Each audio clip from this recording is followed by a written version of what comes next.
Kushaiguda PS limits में एक नाबालिग लड़के का बेदर्दी से कत्ल। जिले मिर्चल मलकाजगिरी के कुशाईगुड़ा पीएस लिमिट्स में के महेशनगर में एक नाबालिग लड़के का बेदर्दी से कत्ल कर दिया गया। जौहरनगर के रहने वाले मोहम्मद अयान नाम के एक 16 साल लड़के पर नेरेडमेंट के कुछ नाबालिग लड़कों ने हमला करके इसे शदीद जख्मी कर दिया और वहां से फरार हो गए।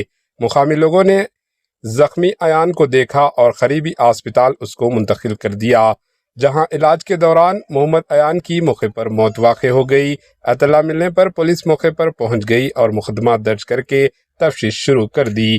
Bureau report, AHN news.